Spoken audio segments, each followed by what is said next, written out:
This is my first day back after about 2.5 weeks off.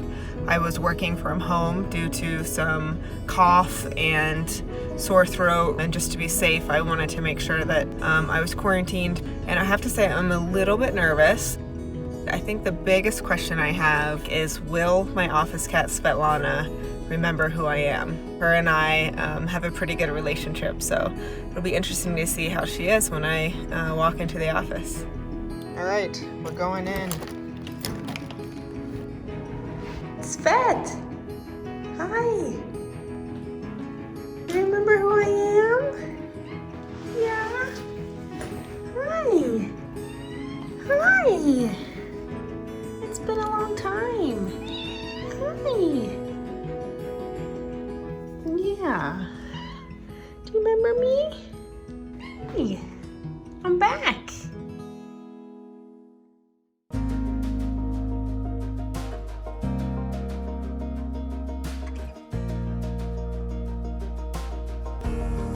It is transport morning, so I got the van filled with gas. We're warming it up for the cats. It's still really cold out here. You can see the ice on the windows. We are waiting for the Fosters to arrive, the rest of the team to clock in for the day and start loading the cats for us. And everybody should be loaded and on their way to Salt Lake. So for the kittens, we want to make sure people are incredibly careful with them. And so we always label them and make sure people wear gloves whenever handling them.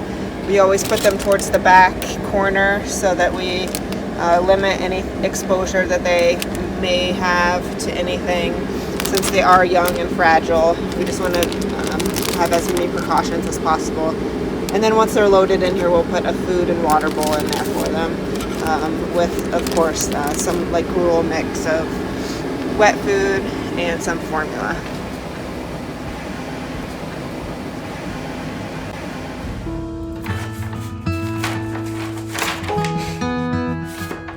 So I'm working on our numbers for our next fiscal year, 2021.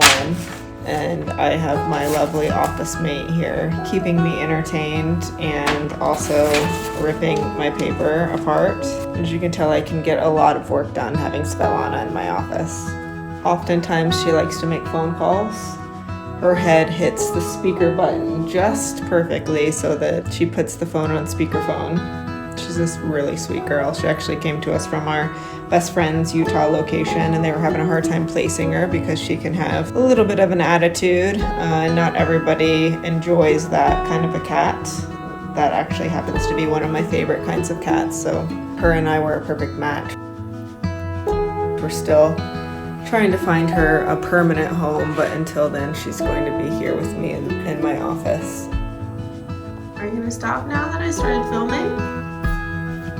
We have our roadmap to 2025, and one of the things that is very obvious is that there's a huge need for more cat life-saving. So right now, according to the data, more than 2 cats are killed to every 1 dog. We've been increasing the number of intakes and outcomes every year. Next year, we're planning to significantly increase our numbers. And so what I'm doing is taking a look at the past 2 years' data to figure out where we can become even more efficient.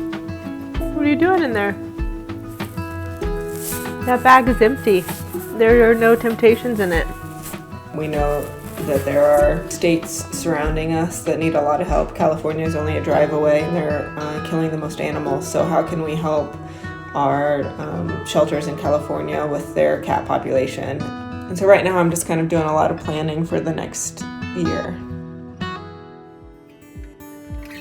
So this is what we've had donated this week from our Amazon wish list. These are transport carriers that we put on. We have been increasing the number of transports that we're doing with cats specifically. Of course, kitten food. We have quite a few kittens coming in, so we've got a lot of kitten food that's being donated to us right now. This is a donation directly to Quincy House for some special food. There are some cats that like, special kinds of food, and so people like to donate that directly to them. Oh, cooling pads. So this is really awesome. So right now it's getting to be incredibly hot out here in southern Utah, we have cats that have the ability to go outside anytime they want into the cattery spaces. But it's just like this jelly material that's inside of here. Really cool. We got a few of those in here. We've got some different pads over here for the buildings. We have some tuna for our CCP program to help with baiting the cats to get them in the trap. Got some different pill cutters, pill splitters, and pill guns, time clocks, pill pockets. Here's some catnip toys that people have sent to us that are homemade. More of the kitten food. Here is a printer cartridge that we need. This is one of my favorite times. This is always very exciting. It's almost like Christmas. So that is basically what a typical day might look like for me, although I have to say there is no day that is typical. You just never know. You have a plan, a schedule, things you think you're going to get done, and then the cats usually have their own idea of what your day should look like.